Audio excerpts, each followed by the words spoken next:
Si vous nous retrouvez à l'instant, vous avez fait le meilleur choix, c'est celui de regarder Info TV et surtout de regarder cette chaîne entre 10h et 11h52. Le programme c'est Espace Mini. Nous vous le disions en ouverture, nous sommes mercredi. Il s'agit de mercredi diaspora. Ce matin, nous allons poser un problème. Ce n'est pas la première fois que nous posons ce problème sur notre table d'échange. Faut-il absolument partir du Cameroun pour trouver une solution? Doit-on absolument sortir du pays pour avoir une solution? Et je passe d'abord la parole au professeur Noubissier, lui qui est psychosociologue. Partir du Cameroun à tout prix et à tous les prix, professeur, est-ce la solution? Très très bonne problématique, M. Parfa ici. Partir à tout prix. Malheureusement, les faits donnent raison à ceux qui partent. Parce qu'on allait voir quelqu'un qui, jadis, n'avait pas un niveau de vie acceptable, mais après être parti, il revient sur une nouvelle vision avec un autre niveau de vie qui donne à croire qu'il était impératif pour lui de partir. On dit sur les réseaux sociaux qu'il abrisse. Il abrisse, vraiment, comme on le dit. C'est-à-dire on a l'impression que le rêve camerounais n'est plus à la portée de tout le monde. Il faut peut-être aller à l'extérieur pour avoir notre type de rêve. Parti devient un impératif, parti devient une nécessité pour certaines personnes. Lorsqu'elles ont fait une analyse un peu projective de leur vie, elles se sont rendues compte que le Cameroun leur apportera malheureusement rien de bon et rien de grand. C'est pourquoi ça a été pour eux un choix très difficile. Mais vous savez, entre 2008 et 2010, quand le président Sarkozy était président de la France, et je devais aller prendre mon visa pour la France, pour faire ma thèse doctorale là-bas, il y avait un concept qui était d'actualité, le concept d'immigration choisie. C'est-à-dire qu'à un moment donné, même ceux qui accueillent les autres ne voulaient pas accueillir tout le monde. Il fallait choisir ceux qu'on devrait accueillir. Alors bon, pour dire, et ceux qui ne peuvent pas être accueillis de manière officielle, prennent la voie de la clandestinité. Et c'est à ce moment-là que ça devient un sérieux problème. Les chiffres sont effrayants. Les statistiques donnent froid au dos. Des milliers meurent dans la mer, dans l'océan. Des milliers sont... Il y a une forme de torture qu'on observe beaucoup plus chez nos frères de l'Afrique du Nord, le Maroc, l'Égypte, je pense également l'Algérie. Les images que nous avons en retour nous montrent que c'est un choix qu'il ne fallait pas opérer parce qu'ils sont soumis à une autre forme d'esclavage. Et c'est retourné au nord par le Cameroun. Alors maintenant, qu'est-ce que le Cameroun fait pour qu'on parte? Parce que ceux qui partent aujourd'hui, je vais vous faire pas une confidence, vous le savez, le ministre des Finances ou de l'Enseignement supérieur, il y a un communiqué qui fait état du fait qu'il y a presque 1300 enseignants d'université. Oui, pour l'année 2025. Voilà, ça montre qu'il y a un problème. Ça montre qu'il y a un sérieux problème. C'est-à-dire que même les universitaires qui, au quartier, on devait dire qu'ils ont brisé le contexte du quartier, si eux, ils sont arrivés à ce niveau, qu'il faut également partir à tout prix, ça montre qu'il y a un problème. Et le problème, c'est quoi? Le problème, c'est comme ce quoi j'ai parfois vu la synchronisation dans vos sujets, que ce soit la dénonciation ou l'analyse. C'est un peu comme cette femme qui a vécu avec le monsieur qui allait épouser la cousine la nièce ou la cousine de son beau-père. C'est-à-dire que quand la femme a décidé de quitter ce monsieur, c'est parce qu'elle ne pouvait plus supporter. C'est-à-dire que le contexte était devenu invivable. Le contexte est invivable. Quand on voit les gens toujours quitter, c'est vrai qu'il y en a qui quittent aussi parce que c'est naturel. Notre nature en tant qu'humain, on est d'abord la base nomade. C'est-à-dire qu'on aime explorer, on aime se déplacer, on aime découvrir.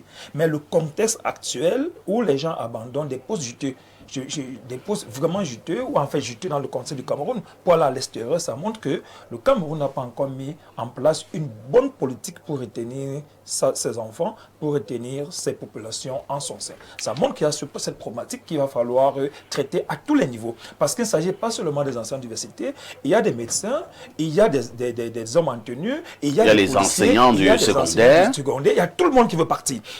Et c'est donc pourquoi votre émission prend tout son charme dans le sens de dire, c'est la pédagogie, ce sont les leçons, il faut dire la vérité, il faut dire qu'est-ce qui fait que les gens ont tendance à partir. Les gens ont tendance à partir parce que l'actuel ne leur donne pas la satisfaction, ne donnent pas satisfaction à leurs rêves. Parce qu'on ne le veut pas. Étant tout petit, nous avons eu à planifier des rêves, à planifier des niveaux et des styles de vie que le contexte actuel, malheureusement, ne nous donne pas la capacité de vivre le niveau de vie et les conditions de vie que nous avons projetées. C'est donc pourquoi nous espérons pouvoir avoir ce type de vie à l'extérieur. Et comme je le disais en début d'analyse, malheureusement ou heureusement, ceux qui partent et qui reviennent sont diamétralement supérieurs en termes de conditions de vie, en termes de potentiel sur le plan financier et sur le plan purement matériel, ils sont plus avancés que nous.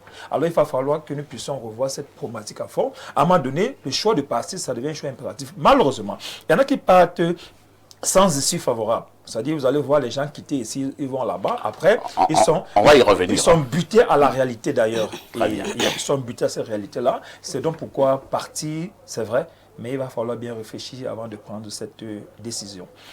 Maïmouna, moi j'ai mon vieux papa qui n'a cessé de me dire, mon fils, et tu sais, le pain de l'exil est amer. Le pain de l'exil est amer. Pour trouver une solution, est-ce que nous devons tous partir? Maintenant, si nous partons tous, nous laissons au Cameroun avec qui? Ça, c'est une très, très bonne question, parfaite ici. Parce que chaque fois que ces sujets reviennent sur la table, ça devient beaucoup plus sensitif. Parce que nous qui travaillons avec les jeunes, chaque jour, on entend ça. Pour une jeune Camerounais, il a juste deux choses dans la tête. Soit il a un bon travail, même quand il a un bon travail, il veut toujours partir. Moi, donc, ils ont un seul rêve, je veux partir, je veux partir. Et souvent, on se pose la question, mais c'est quoi la raison? Pourquoi un jeune Camerounais qui touche même un salaire de 50 000 dans son pays veut seulement partir? Parce qu'avant... C'est vrai que si tu touches aussi 50 000, ce n'est pas facile. Non, pour une jeune, c'est un bon début. Même à 100 000, c'est même pas ça. Non, pas fait. Pour un jeune qui vient de commencer la vie, touche 50 000 par mois, c'est déjà bon que de rester comme ça. Donc, quand on voit tout ça, on se dit... Avant, les jeunes disaient que non, on ne peut pas chercher le travail. Aujourd'hui, ils travaillent, ils ne font que partir. Et les enseignants, pourquoi ils laissent aussi leur travail pour voyager? Donc, ça veut dire que ça, c'est la mentalité. Donc, moi, je pense beaucoup plus que au niveau économique, il y a des choses qui ne vont pas et que les jeunes ont envie de repartir quelque part, voir ce qui se passe là-bas avant de revenir. Mais ça n'aide pas. Ça n'aide pas parce que moi, je pense que si le gouvernement a déjà mis tout en place, pour convaincre ces jeunes de ne pas partir, il faut que ces jeunes aussi respectent tout ça. Parce que si aujourd'hui on parle des jeunes qui veulent partir, ils partent là-bas, ils partent souffrir. Il y a beaucoup qui n'arrivent pas à nous expliquer ce qui se passe là-bas. Chaque jour, ils reviennent. Et pas te souffrir. Mais lorsque moi je vois mes cousins revenir, sur mes cousines, moi j'ai l'impression qu'ils roulent carrosse. Combien revient à un bon état? Combien sont partis, sont revenus à zéro? La question, c'est pourquoi ne pas rester et construire notre pays. Aujourd'hui, quand même, on entend dire chaque riche a deux choses dans la tête. Où est ton enfant? Non, j'ai un enfant au Cameroun, tous mes enfants sont en France. C'est aussi ça la question. Pourquoi envoyer tous vos enfants en France, laisser quelques ici, qui va donc rester développer le pays? C'est ça la question. Bon, lorsque nous voulons même développer le pays, par moment, nous avons aussi l'impression que le gouvernement met des blocages, d'éléments d'obstacles. Vous allez rencontrer des jeunes que nous insultons habituellement, là, qui vont vous dire, parfait, ici, voici ce que j'ai engagé au pays. Ça a échoué. Voici ce que j'ai engagé au pays. On a bloqué. Voici ce que j'ai engagé au pays. On m'a demandé de l'argent pour corrompre. Voici ce que j'ai engagé au pays. Le cas, il te dit, ben, parfait, qu'est-ce que je fais? Il faut que j'aille au Canada. Et ça revient à la question, est-ce que cette solution, vraiment, c'est au Canada? Qu'est-ce qu'il faut donc faire? Rester et attendre la mort? Il faut que tout change. On veut le changement, ça doit changer et ça commence par nous-mêmes. Aujourd'hui, je dis souvent aux jeunes, parce que quand j'entends un jeune me dire, je n'ai pas le travail, le Cameroun est fort, il n'y a pas de travail, ça m'embête. Et comment ça t'embête? Parce que quand tu vas voyager, tu vas aller à Dubaï. Tu vas trouver qu'à Dubaï, c'est le temps qui marche. Le matin, tu travailles dans un cafétéria. Dans la journée, tu es dans un pressing. Le soir, tu es dans... Donc, tu vois que les gens ont le temps et ils utilisent leur temps pour travailler. Ici au Cameroun, qu'est-ce que les jeunes font avec le temps? Au bar, pour boire. Parce qu'ils ne veulent pas penser. Ils font les commentaires sur les Ils font les commentaires, ils font les 2-0, ils sont toujours en train de faire rien. Alors qu'il y en a beaucoup à faire. Aujourd'hui, j'apprécie beaucoup les jeunes entrepreneurs qu'ils ont entendu fatigués. Ils ont décidé de se lancer dans les petits business, développer les petites stratégies et tout. Si aujourd'hui, au lieu de dire que non, je veux partir à Dubaï, un jeune développe un petit business qui peut lui donner même 500 000 par jour, c'est mieux de rester. En attendant que le changement vienne. Le changement viendra quand? On ne sait pas, mais ça viendra. Ça viendra. C'est au futur. Possible. Yaya Bello, toi qui es un homme politique, hein, c'est une problématique qui devrait également vous intéresser. Le Cameroun est en train de se vider et l'une des conséquences est qu'il y a une fuite des cerveaux. Ce sont nos meilleurs éléments qui partent. Ils sont médecins, ils sont enseignants, ils sont architectes, ils sont avocats.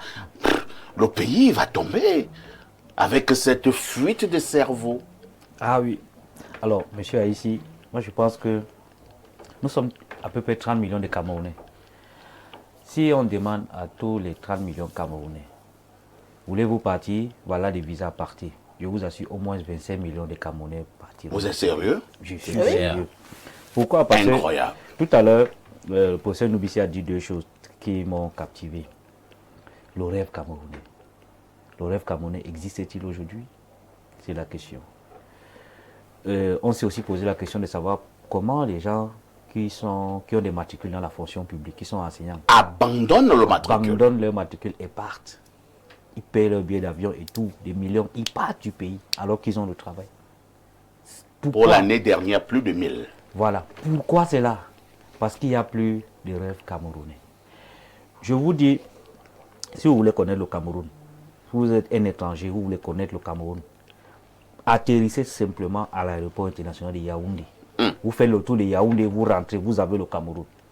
Parce que vous êtes à Yaoundé, Yaoundé 2, Yaoundé 3, vous arrivez quelque part, on vous dit que vous êtes encore dans la capitale d'un pays. Vous ne pouvez pas croire. Pas de route, pas de lumière.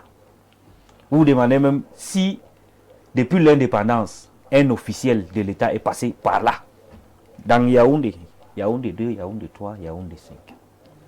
Vous êtes dans Yaoundé, vous marchez, c'est-à-dire c'est comme si vous étiez dans une brousse perdue, la poussière partout. Vous voulez vous déplacer dans Yaoundé. Moi, je ne parle même pas de l'arrière Cameroun. Vous êtes dans Yaoundé. Vous voulez vous déplacer. Pour venir ici, là, il faut quitter de chez soi 1h30 avant. Non, vous ne pouvez pas arriver. Pour être à temps. Pour être à temps. Les motos vous bousculent à gauche, à droite, partout. Donc, c'est-à-dire que vous êtes dans la capitale d'un pays, la vitrine. Yaoundé, c'est un grand village. Mais c'est un village. Pas une ville. Mais c'est un village. Vous avez un ami qui vient de, je sais pas, d'Abuja ou bien de Pretoria. Il veut découvrir Yaoundé. Vous allez l'amener où? C'est un village. Mais il y a le rond-point du premier ministère avec ce monument. J'aime le Cameroun. J'aime mon pays, le Cameroun. Peut-être la personne là, elle aime le Cameroun. Non, c'est-à-dire, ce pays, on a perdu ce qu'on appelle le rêve camerounais. Et malheureusement, la crise... Pourquoi avons-nous perdu le rêve camerounais? Bien sûr, c'est-à-dire, avant, vous m'avez posé la question sur la fuite des cerveaux. Oui. Dans le passé, on avait des Camerounais partaient se former. Il y avait même les bourses d'État. Tout à fait. Avant de partir, vous signez l'engagement que vous revenez travailler pour votre pays pour 10 ou 11 ans, je crois, quelque chose comme ça.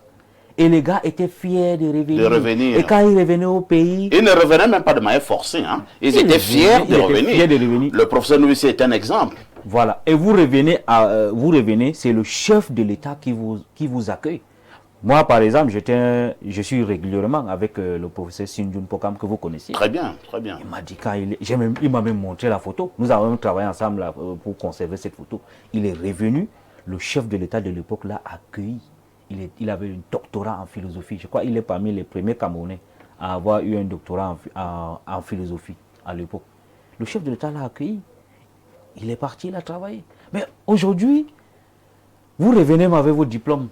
Ici au Cameroun, vous êtes médecin, d'ailleurs vous connaissez la problématique sur le recrutement des infirmières, sur le recrutement, les avancements, même pour les enseignants, là, on parlait d'hôtesse, on a fait ce débat pendant 2 ans. Est-ce que le problème a été résolu?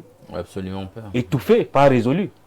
Bon, avec Bon, tout on ça, ne peut pas dire qu'il a été entièrement résolu, mais comme nous donnons quand même l'information, il y a plusieurs points qui ont eu satisfaction. Je parle là sous le contrôle des enseignants. Mais l'essentiel, c'est l'argent, monsieur. Même cet argent, il y a eu ici, plusieurs avantages. Est-ce que C'est que par moment aussi les enseignants ne disent pas tout. La dette due en quoi 153 milliards. non, on est d'accord. Mais est-ce que ce qu'ils avaient demandé là, Oui. ça relevait de la magie ou de la sorcellerie? Les gens demandent, par exemple, qu'on automatise, en tout cas, que l'avancement soit automatique. C'est-à-dire que si tu as fait 2 ans, comme dans d'autres corps, ça existe, ils n'ont pas inventé. Dans d'autres corps, je crois dans la police, l'armée, quand vous faites 2 ans, vous avancez, si vous n'avez pas de dossier disciplinaire. Ils ont aussi demandé la même chose. Est-ce que c'était magique pour leur donner? Non. Dernièrement, on a vu une grève de camionneurs qui a coupé le pays en deux. Tout à fait. Quelque part là, chez moi, à Benganga. Les solutions ne sont pas venues. Qu'est-ce qu'on a fait? On a pris des bulldozers, on est venu balancer les camions dans la bourse. OK. Après donc cela, après avoir réouvert la route nationale, avez-vous entendu qu'ils ont apporté une seule satisfaction, une seule solution au problème que les gars ont revendiqué? Avec ça, donc, vous avez le rêve camerounais comment? Et la situation de crise électorale de 2025, heureusement, on n'a pas dérapé. Mais cette situation est venue encore renforcer le sentiment que le rêve camerounais est très loin de nous. C'est pour ça que je dis que si les Camerounais, la majorité, avaient le choix des partis, je vous assure, beaucoup seraient partis. Merci, hein, Yaya Bello. On écoute ça avec beaucoup de larmes. Hein. Vous avez donné un sondage effectué par vous là, sur 30 millions de Camerounais. Si on dit voilà les visas, au moins 25 millions de Camerounais vont partir.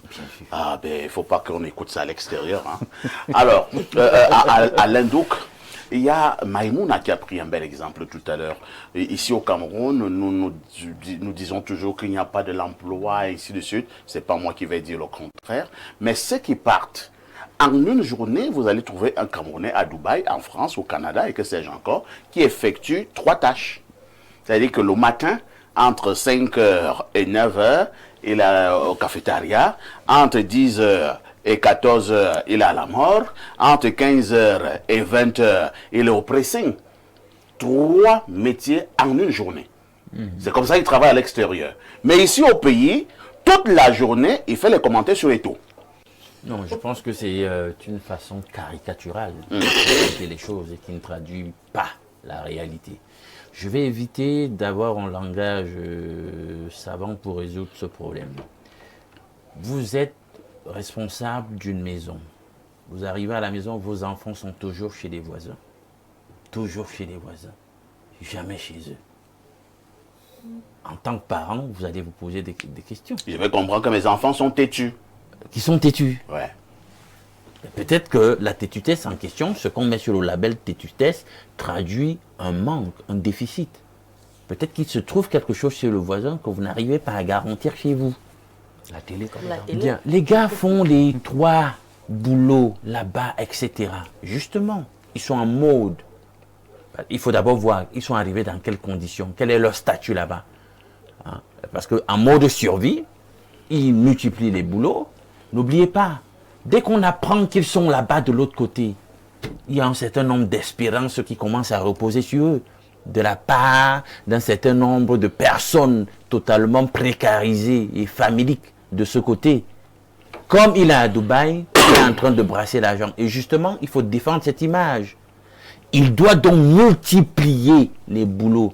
Il doit assurer sa survie là-bas, tout en garantissant un minimum d'excédent ou d'épargne qui doit être rapatrié vers le pays. Et pour pourquoi assurer... ne donc pas faire ces efforts-là étant ici au pays? Ici, Parce que... Pourquoi se surpasser lorsque nous sommes à l'extérieur? J'en viens. Dans le contexte camerounais, il faut déjà... Lui, il arrive à faire 3 boulots parce qu'il y a la possibilité d'en faire 3 là-bas. Et ça paye. Et rémunérer décemment pour qu'il survive là-bas et pour qu'il assure les besoins de ceux qui sont ici.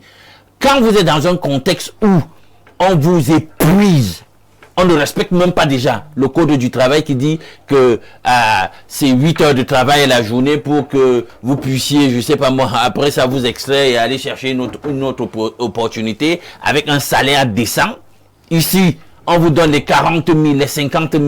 Ça peut résoudre quel problème? Parfait. quand on regarde la conjoncture du moment, le prix du bail, avec toute la taxation que vous connaissez, hein, qui aura forcément aussi un impact, hein, sur les prix des loyers, etc.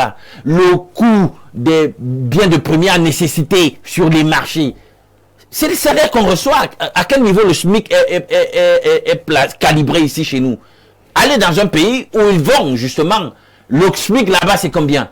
Le SMIC, c'est le salaire de certains de nos directeurs ici.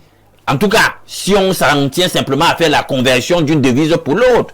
Quand vous avez un SMIC à 1000 € ailleurs, faites la conversion pour voir à quel niveau on se retrouverait ici.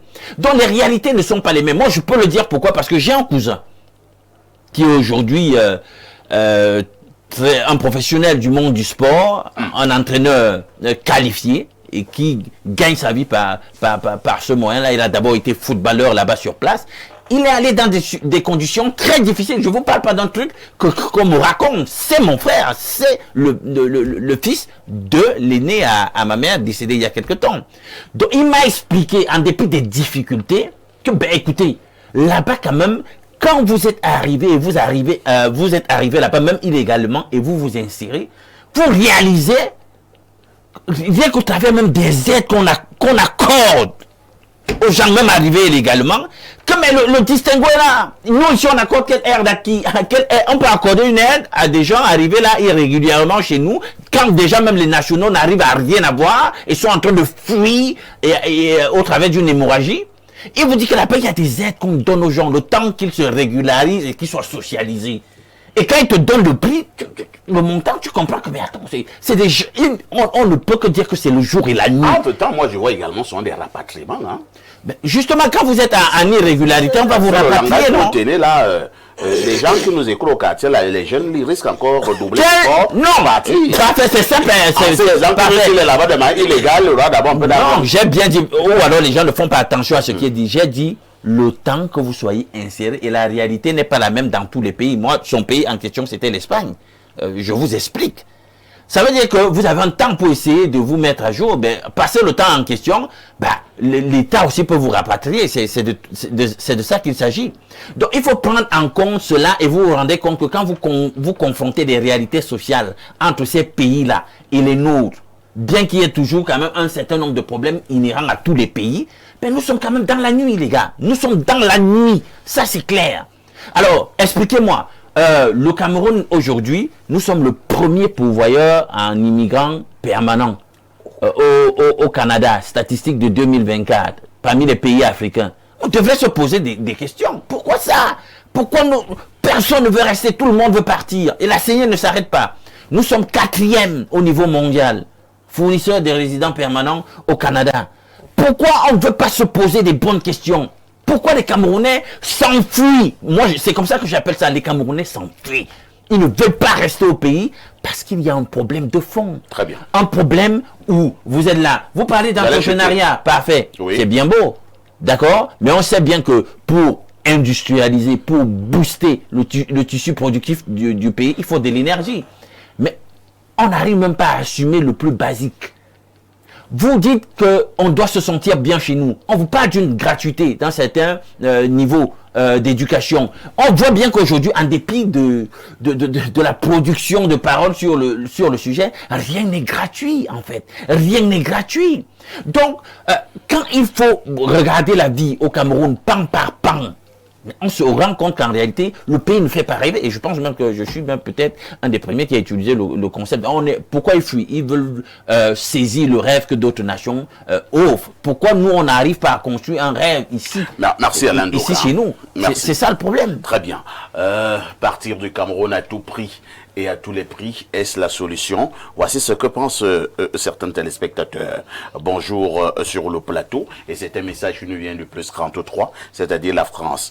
Je partage l'avis de la dame. Une grande majorité ne partage pas les échecs et déceptions rencontrés en Europe. À titre illustratif, certains disent qu'il faut partir du Cameroun, car une fois en Occident, dès qu'on est diplômé, on a du travail. Faux. Je suis diplômé en relations internationales depuis bientôt 2 2 ans, mais je n'ai toujours pas de travail. Je suis contraint de faire des jobs de manutentionnaire, magasinier. Et plusieurs jeunes diplômés sont dans ce cas de figure. Mieux, même les Occidentaux n'arrivent plus à vivre avec le SMIC. Pourtant, plus de 80% touchent le SMIC. Donc, il faut mettre un terme à cette illusion selon laquelle partir du Cameroun est la meilleure option. Pour ma part, je suis venu juste pour me former et je cherche actuellement des voies et moyens pour rentrer travailler dans mon pays et pour mon pays, le Cameroun. C'est Joseph Eddy. Joseph Kizerbo a écrit « Dormir sur la natte des étrangers, c'est comme si l'on dormait par terre ». Fin de citation. Un autre message ce matin. Bonjour à tous sur le plateau. S'il vous plaît, j'aimerais demander à cette dame si elle connaît les réalités de 90% de la population au Cameroun. Elle connaît vraiment ce qu'on appelle être pauvre. C'est Pérez depuis Kaïlé qui envoie ce message. Bonjour Monsieur Parfait, ici le 9 mondial des plateaux. Le grand frère Alain a vraiment étayé sur ce sujet, contrairement à la dame qui en aucun moment ne sait vraiment de quoi il s'agit. D'où mon exemple sur le fisc concernant les passeports. Un autre message ce mercredi matin. Un autre téléspectateur donne son avis. Bonjour, le sac de modérateur. Dites à Alain Douk que si vous arrivez dans l'illégalité, vous n'avez pas le droit à ces avantages. Le véritable problème du départ des Camerounais reste la perte de l'amour du pays et le mimétisme. Partir aujourd'hui dans toutes les familles, partir à l'étranger est le snobisme. C'est Eric de Saint-Mélima. Bonjour, parfait et... Bonjour Parfait et à ton panel, sujet très intéressant. Il faut dire que les conditions favorisant le départ massif des jeunes est un stratagème savamment monté qui a pour objectif de faire capituler la jeunesse à la gestion de la chose publique au profit de la gérontocratie installée aux affaires. Vous voyez que depuis, aucun acte fort et impactant n'est posé pour barrer la route à ce phénomène. Vous observerez simplement juste après une catastrophe, soit dans le désert ou la mer, des mesures cosmétiques à la limite ridicules, traduisant une réjouissance à peine dévoilée. Mon regret est de constater que la plupart des jeunes n'ont pas compris l'arnaque et se jettent dans le piège qui se referme sur eux, toutefois dehors à cause du statut de la diaspora. C'est un complot contre la jeunesse. Malheureusement, elle est peu outillée pour comprendre et s'insurger. Une chose est sûre, tout a une fin. C'est Cabrec Pouga depuis EDEA qui envoie cette contribution. Bonjour les démineurs. Pour le thème, si l'on a quelque chose à aller faire là-bas, même si c'est balayer les rues, il faut partir à tout prix. Parce que là-bas, même le balayeur de rue est considéré et mieux payé qu'un enseignant ici. Parfait, ici, là-bas, il y a les opportunités. Et on paye bien, même si tu es ramasseur de papier. Ici, les relations, même pour arroser les fleurs et avoir 300 francs la journée. Merci à Alain Douk et au professeur Noubissier.